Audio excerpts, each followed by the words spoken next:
Amanda Nowak, excused. Wayne Clark. Yes. John Keckeisen is excused. Eric Torkelson. Present. Tom Ripstock. Yes. Brian Frank. Here. David Roshka. Here. Okay, we have 5 present, 2 excused. We have a quorum. All right.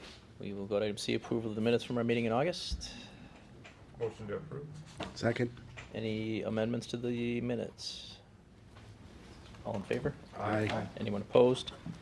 Motion carries. We will now move on to items 2A and 2B. Okay, so this is a revised plan for the Home to Suites Hotel that's proposed at 1010 through 1304 South 70th Street. So the left picture is the entire parcel. The middle image is what the previous approval was that came before Planning Commission in January. And now there's a current proposal to move the hotel further south on the site. And part of that is, kind of considering the larger concept of how this development will come about, and leaving that corner space open for future development of some other sort, in pushing the hotel further south. This is Zone C3 Community Commercial with a planned development district overlay. And in this district, a hotel is considered a special use, so there will be a public hearing to address that on October 1st. And in the future, the applicant will bring forward a revised certified survey map to divide these properties and have the hotel be its own separate parcel, as well as to remove the PDD from that parcel. So looking at the interior of the hotel, there is a fitness room, a meeting room, a pool, a breakfast area, and a variety of different types of rooms for a total of 128 rooms. For the site plan, it is a 5-story hotel. It's about 77,000 square feet. They're proposing a drop-off lane on 70th Street, and then entryways on both the north and south side of the hotel that will lead to adjacent parking lots on both the north and south, and then some parking in the rear.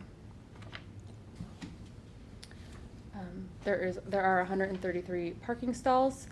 This might be slightly amended based on some site changes that are likely to take place, but within the special use permit, we have the ability to amend the required amount of parking and allow for, less if that's what's necessary, and assuming it's okay with the hotel and in line with their needs.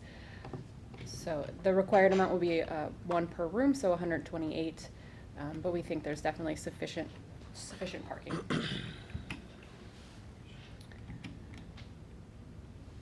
So some of the recommendations that you saw in the staff report included improving pedestrian connections, which we've spoken with the applicant, and they have included some of these pedestrian connections.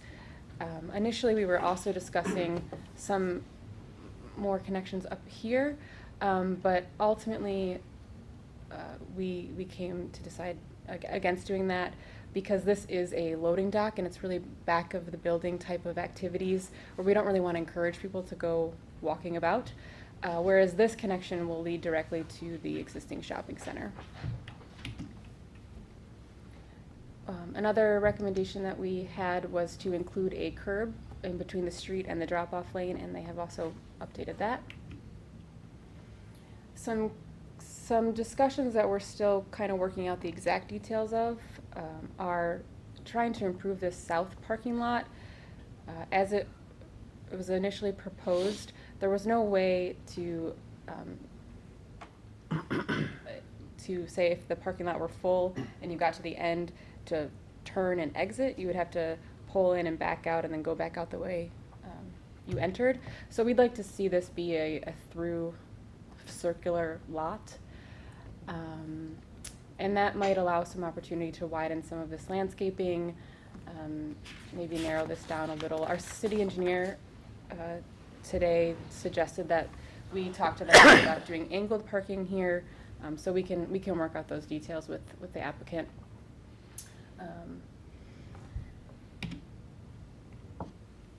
Another discussion that we have, which they have agreed to, is to relocate the refuse enclosure from the south corner in the rear to the north. And this will, again, help enhance this as being a pedestrian area, and really make it focused on people and kind of moving other activities away from that space. Staff also would like to see these drives narrowed. However, there are easements in place between the applicant and the shopping center, and it's not fully clear if they're legally allowed to narrow any of these access ways. So we are going to explore that a little further and have the plans revised as they're allowed to be.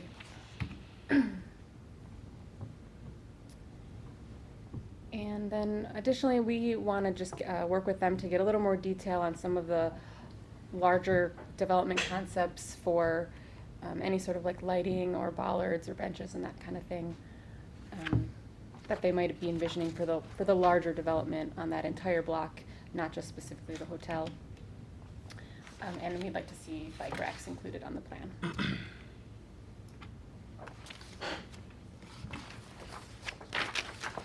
They also submitted a landscaping plan, and it does have a variety of trees and shrubs and perennials, and we will have our city forester review and approve all of this and provide any comments that he may have.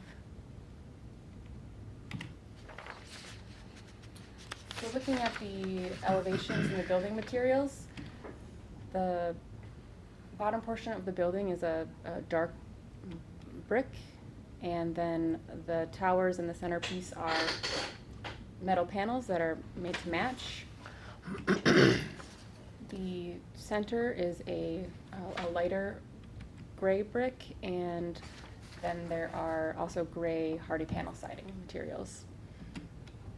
The Home to Suites tower is a metal panel topped with a heat-treated glass. And then, so this is the rear of the building. This is the pool area. Staff had recommended some additional windows be added to that area, and they have done that and submitted those updates, as well as adding some additional windows to the north and south elevations for the side of the buildings. Both the storefront windows and the guest windows are dark anodized aluminum. And there are 8 spandrel windows on the building. These are areas where there are housekeeping and other back of house activities that need to be covered. So staff does recommend approval, subject to the conditions that we've discussed in this presentation, primarily related to the parking lot and just providing some additional detail on certain elements of the plan, and including a bike rack. So there's a couple new things in here from what was originally submitted as part of the staff report, but all things that we've talked about today, as well as other typical approvals, including the estimate of landscaping and screening, surety bond, common council approval,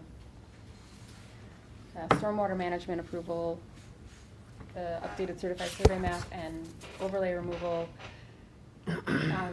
As part of the demolition project that was approved, there was a landscape contingency plan for the portion of the property that wasn't the hotel.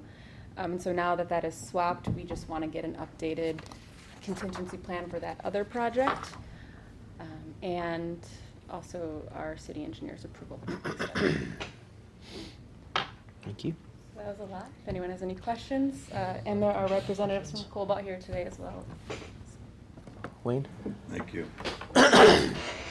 The rendering that's been presented to us for a considerable period of time under the previous proposal, which was having the hotel up against Washington Avenue, showed a great deal of green space. And you may have answered the question. You're waiting for a new landscape plan to see what it's going to be in terms of green space now? I think that's the park area that you're really referring to, can you go back to your initial? Yeah, so I think. We still maintain that there, we just, where the hotel is now was gonna be office, so we just moved the location. We didn't take green space down, in fact, I think it's a little bit larger than it was before. So if you It's look, still there. if you look at the overall development, there's this green space. Initially the hotel was here, and this green space was, I think, here. So it is still planned to exist, it's just in a different location. And then, if I may, Mr. Mayor, the former proposal basically had the hotel appearing as almost a square. The new configuration shows it as a rectangle. Is there any change in the number of rooms or amenities and so forth for the hotel? Not as far as I'm aware. The It's the base. same. It was not square before, it was rectangular, it's the same footprint, but it's Correct. pretty much within a few feet. It was oriented a little differently, I think, but. And in this version, the parking was taking up a larger space in the rear area, and now it's kind of separated on the north and south sides instead of one larger parking area. Thank you. Thank you. Any other questions? Move approval. Alderman May? Can you go back again to that slide with the park shown? That was always planned to be a parking structure back there, wasn't it? Correct. Okay. Now, along 70th Street itself, the original plan did not show parking along 70th Street, did it? Along the eastern frontage of 70th. Right. Was I it don't know all that we- buildings? It always had a park, but you talk about parking. No, I'm talking about the parking on the south side of the hotel. This I here? don't think we had parking, we had a park. Well, green that space. was just, yeah, it really wasn't defined. Unutilized space. I mean, one of the reasons, there's two reasons maybe to see the rationale for the move. One, the corner of 70th and Washington, what we found in the marketplace, I mean, there's more demand there for, an office use and maybe some element of grocery or retail. The hotel doesn't need to be, that type of use. You're gonna go there, you're gonna know where it is. And so it actually fit pretty nicely where we relocated it, because that's a narrow, it makes good sense there. Moved it there. The area to the south of the hotel was really undefined at that point. I mean, it might have been colored in green, but I don't know that was intended to be green space versus parking. I think that wasn't really fully defined. Yeah, just for some reason I thought, we really wanted this to be a walkable corridor where people can visit multiple things, and I understand why they want the parking there, but it seems what's the floor area density? Has it decreased for the hotel now? It's the same FAR? Yeah. If you include all the parking areas and everything too. Yeah, yeah. I mean, yeah. That area south isn't very suited for a use. I mean, we've thought about it and tried, but there's loading docks to the south, there's buildings behind it. It's tough to do something else with it. I mean, what this really does, we think, is a little bit more at that park area, I mean, in terms of sort of critical mass. But again, this is just a massing. When you see something's rendered, I mean, we're of the same mindset. We want there to be an urban condition, walkable, pedestrian scale. So none of that's changed. Missing teeth, if you will. Yeah, right. But I mean, so we're not, that's absolutely the intention, and frankly, with the hotel set up here, I think it'll help achieve that more than what we had before. I just want to make sure that what we're putting here looks good. I imagine going down Greenfield right now and you get those properties where there's building, also there's a big lot and it just breaks it up. So hopefully, I'd like to see a rendering eventually when it comes to council of what that parking area would look like. Doesn't have to be a 3D rendering, Sure. just at least a plan view of how that'll be landscaped and such to keep a pleasant walking environment. Yeah, and I think it will be. I mean, there is some landscaping on the front, and it's not a much frontage there. That's, so, I mean, we're of like mind. Which is I think you made a motion. Second. Second by Brian. Any other discussion on the motion? All in favor? Aye. Anyone opposed? Motion carries. Mr. Mayor, question for the applicant. When are you going to begin demolition? That's the question we get all the time. We have, Dan, correct me if I'm wrong, but we've moved several of the tenants from the east side across already. Everybody with the exception of childcare, we've got it done by, We have 5 other small tenants that are moving across. Those moves will take place in October, the second half of October. And the only tenant that's left in the entire 1126 building will be the child care facility. And we've come to an agreement with them to consolidate their facilities at Summit Place, which is on the backside of the parking lot. they have an existing operation. Yeah, and we just got the plans done today. I think we have a formal agreement in place. We're hoping to have plans in for review here at the city within a couple weeks.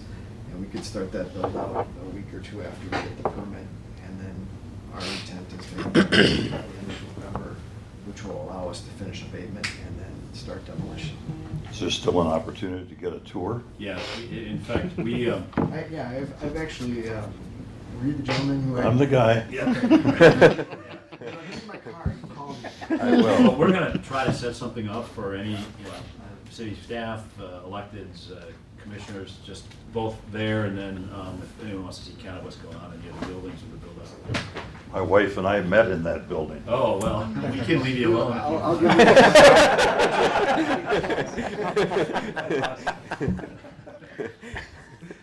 That was before you were born. It was before I was born. Thank you. But soon, it's later than we had hoped, but the childcare, given its nature, isn't one that, other tenants are pretty easy to move. That's one that, they need outdoor play area and other things, so it is a bit of a challenge. So they've been great to work with. And, so we're a couple months behind where we would like to have been. Thank There's you. infants there. So. Thank you. All right, we'll move on to, thank you. We'll see you. Items 3A and 3B. So here we have the Lifeway Church. Andrew McLean was nice enough to join us today. He's their lead pastor. So they've been operating out of the Nathan Hale High School for the past 5 years now. They get an average attendance of about 160 people and see about 60 vehicles using the lot at Nathan Hale High School. Currently they offer 1 service per week, but when they move to their proposed location here at 7515 West National, they'll have 2 services, so one at 8:30 and one at 10:30 on Sunday. So it's a C2 neighborhood commercial district, and it's a religious institution, which is why we're here today for the special use. And their public hearing will be next week at Common Council. Here are just a few photos of the area surrounding the building. So this is what it looks like from overhead.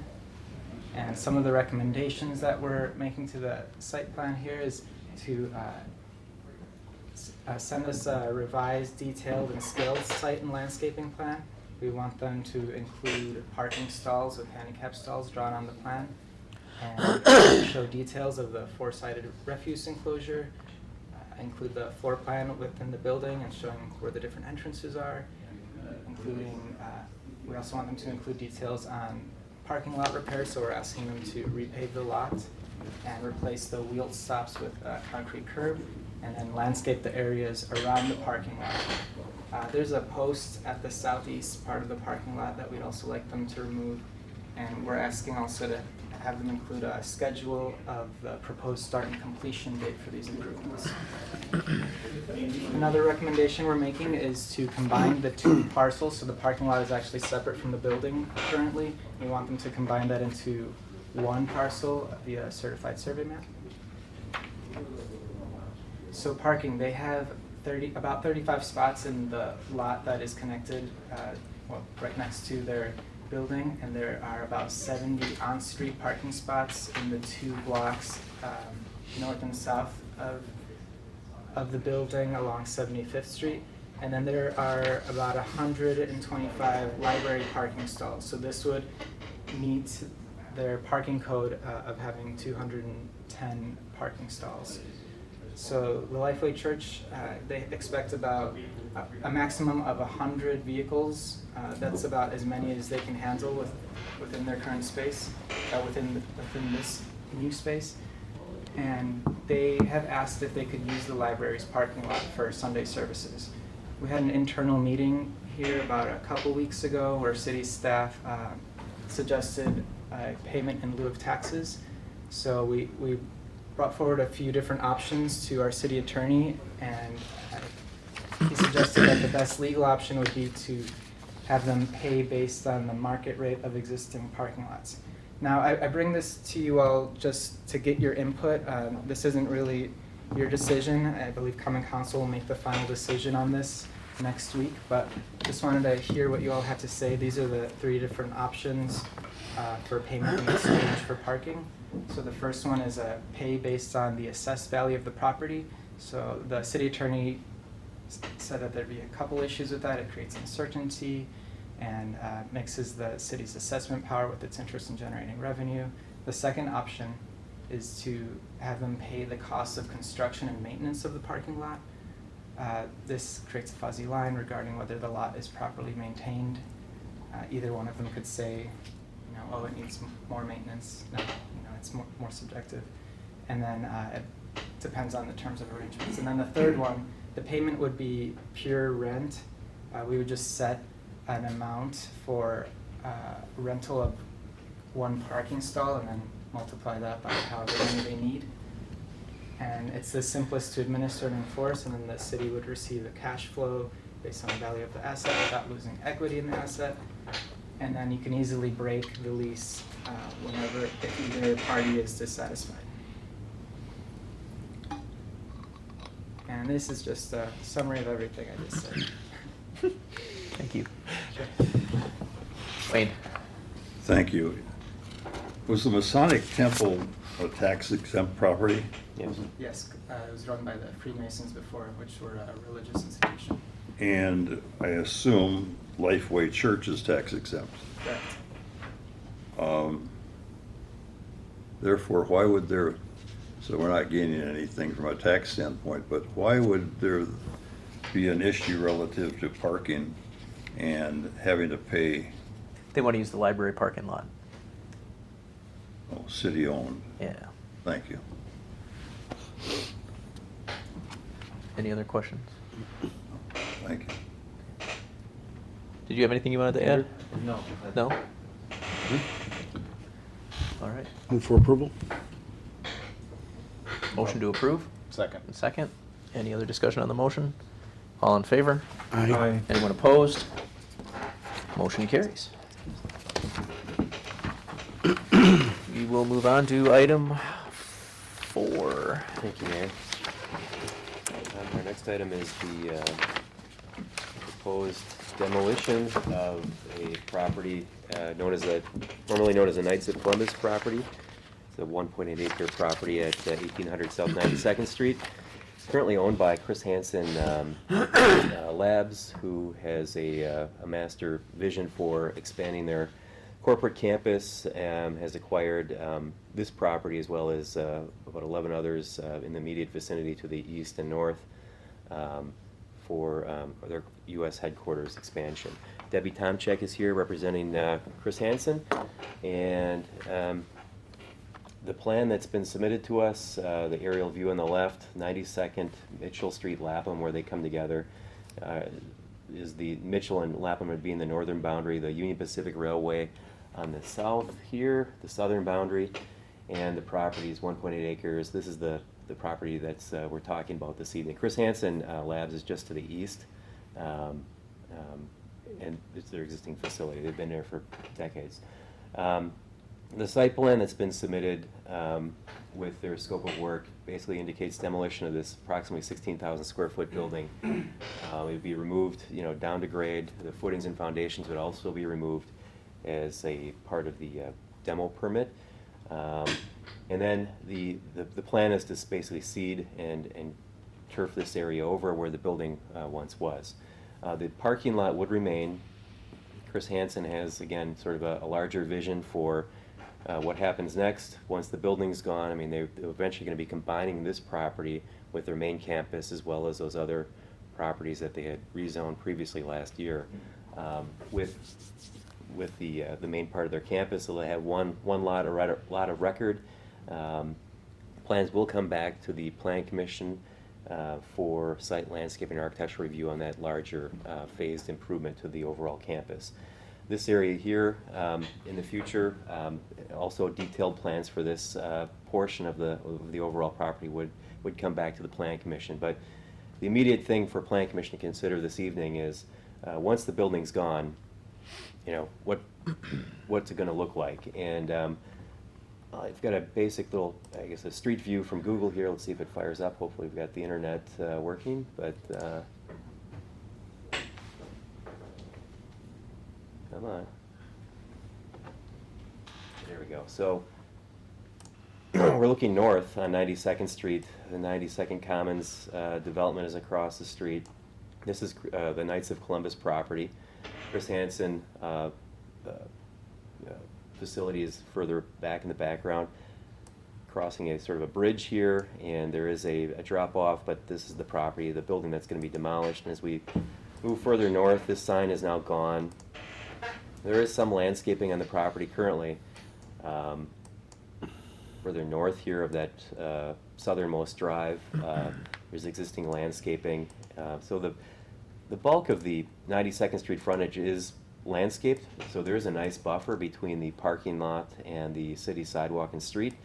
What we're recommending in our staff report is that that landscaping that we just showed there to the north be continued further south, where the building footprint is. And I know there's a great difference between sidewalk and the actual foundation area of the building, but I think with some heavier landscaping in this area, it would at least be a nice buffer to the residential properties across the street. It would also look nice from the street view. And we understand that Chris Hansen is also going to be coming back to us in the future with a larger plan for perhaps some further changes to this property. But if nothing else should happen, if we're just looking at demo and then things don't happen as quickly as we want them to with Chris Hansen, at least we have a fairly decent, nice landscaped site here from 92nd Street. So our staff report, we are recommending approval subject to conditions A, B, and C, 1 through 4 in your staff report. I have made some updates from what is on the pages of your staff report, and those updates are just basically in bold here. We're asking for additional landscaping along South 92nd Street in that area where the building once was.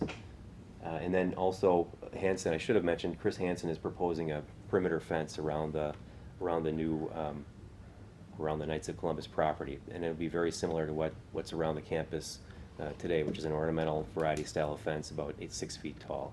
So we're going to be asking for details of that to be shown on their updated plan. So aside from that, conditions 2, 3, and 4 are very standard. The pest abatement, before the building comes down, there's a municipal code that requires a licensed contractor to go in and basically abate for any pests on the property prior to demo, and then a cost estimate and a surety bond or letter of credit, more or less to cover the cost of demolition plus any site improvements.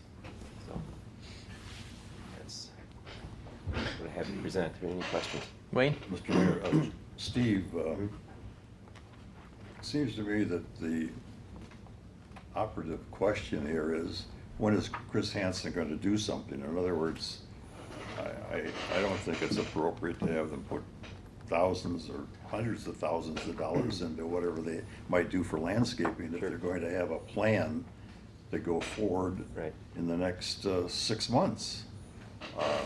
On the other hand, if this is just going to be a tear down and then left there for 10 years, we ought to have the type of landscaping you're talking about. Mm-hmm. Do we have a sense?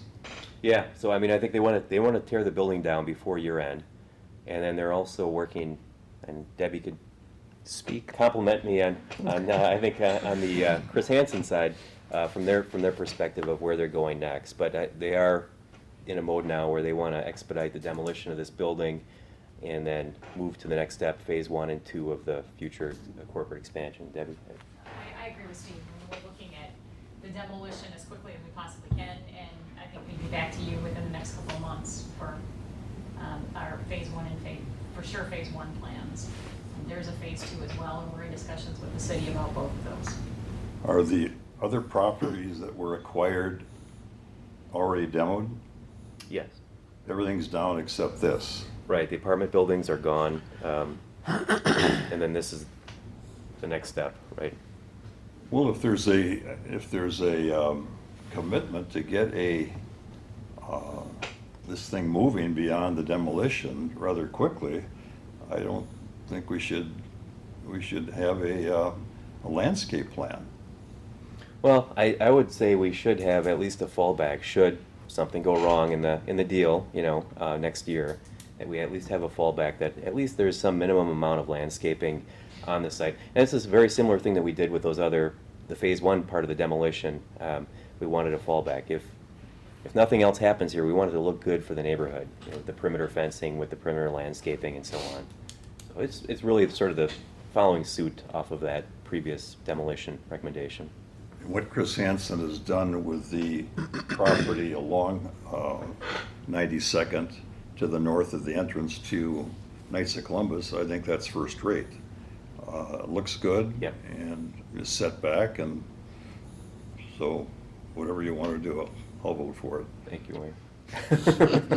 They don't have to necessarily implement the landscape plan right away, so if they come back with a revised plan and they're ready to move forward with that new plan, then this one would essentially just drop off. It's kind of a just in case. So our motion would include that? Well, they always have one or 2 years to implement the landscape, so. Right. It's- And then move approval? Second. Any other discussion? All in favor? Aye. Anyone opposed? Item 4 carries. Thank you. We'll move on to item 5. Thank you, Debbie. Thanks. Butter Block, Burnham Point. I don't have any slides prepared, but we had a Better Block, what would you call it? Demonstration or neighborhood event on 60th and Burnham a couple weeks ago, and early September. And it was, I thought it was a nice success. I mean, I know there was some complaining and some curmudgeoning, but I think overall, I think the feedback was very positive. And what it was, if he didn't happen to go through that intersection in early September, basically Better Block is out of Texas. They were hired to come in and do basically a neighborhood survey and neighborhood study, and it was over the process of several months that they were meeting with the neighborhood, interviewing business owners and residents alike. And then there was the build event, and then actually the actual event on September 5th, 6th, 6th and 7th, yeah. Where bike lanes were painted within Burnham Street. There were painted bump outs. Landscape features were brought in for the help of our DPW department and the generosity of the State Fair Park Board to put those on loan for us. So we had some beautiful landscape features to sort of take back a little pedestrian space and maybe create a little bit of a different image than what people are normally used to seeing in that area. And, change is tough sometimes, and it's different, but I think overall it was sort of a nice urban lab for maybe taking a look at some different ways of designing our streets and sidewalks and public spaces for people, not just cars. And Katie, Tony, I don't know if you guys have anything else to add your experiences, and then Wayne, yeah, sure. I've read the comments from neighbors, and Sure. they've been positive, and folks very supportive. Yeah. But considering the fact that 60th is a major thoroughfare, and I happen to unexpectedly be going through there at 7 p.m. on that Friday night, there were southbound, 2 blocks of backup, 5 lights had to clear before you can get through.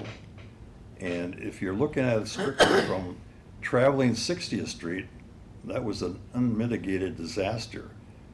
You couldn't turn, you could turn, but it held up all the cars behind you. From a neighborhood standpoint, as I alluded to, I've heard nothing but positive things. So how do we do this and move it over a block? And not cause major disruption in what's a common thoroughfare? There was the ability, if there was one car turning left or east onto Burnham, that if they pulled up to where they should before making their turn, a car could get around. But if there were two left turners in a row, was when it really got slow. And there is the ability to narrow the bump out or whittle the edge of the bump out to allow better traffic flow and easier truck turning. There's also the ability to put a turn arrow in at the intersection for traffic if it's something we'd want to keep permanent. But the other argument on that is just strictly on the, and I'm going to sound like a planner here, but don't. But on, as who you build your streets for, and the thing they said is the cars that are mad about not being able to get through there fast enough generally are the people that are not stopping and spending any money in your community. Absolutely, So, I agree with you. That's where a lot of the people that I could see that were, giving us dirty looks and yelling colorful terms at us were the same people that were probably mad because they couldn't go through that intersection at 45 miles an hour. Sure. And, they're not there to spend any money or they don't live there. And yeah, I expected that to happen. And, especially when I found out that the Brewers had a home game that Friday night. But it was all, and especially just in deeper conversations with the staff from the organization that worked with us on this, everything was adjustable. And I think that if there is a desire and the fiscal ability to make any of these things permanent, I think that there's the ability to make it work smoother, but still get the same effect. I think the idea of exploring and experimenting, that's all good. And Yeah. I'm just sharing my one experience of trying to be a driver who Yeah. wasn't going to spend a penny and to get somewhere. Yeah. And ran into this, but as I said, this is the third time, the people in the area loved it. Yeah. It was neat. And it was neat too, just because the business owners got to know a lot of neighbors, and neighbors got to meet a lot of business owners got to meet one another. And, we hope it just generates some continual energy in that corridor that'll give it a facelift. Thank you. We've been in talks with a potential food truck Court, operator. yep, Court, yep. yeah, so making that a more permanent piece of. And the grocery store on the corner wants to do a facelift and expand their offerings too. And so it's a good event. If there's nothing else on item 5, then item 6 is a workshop in Bristol. For that workshop, we can send you more information via email, but if anyone's interested, there are some planning and zoning,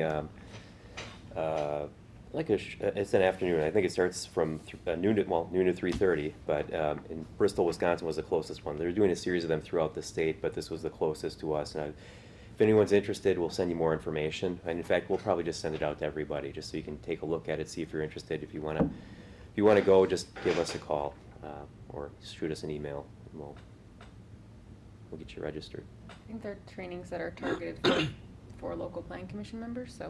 Yeah, should be focused on you guys, so yeah. for you. Yep. Make sure to share that with our 2 excused commissioners too. Amanda and John, yep, Yeah. absolutely, yeah. We'll do. Good. Anything else? I'll entertain a motion to adjourn. Second. So moved. Okay. Motion second, all in favor? Aye. Anyone opposed? We're adjourned, thanks. Thank you.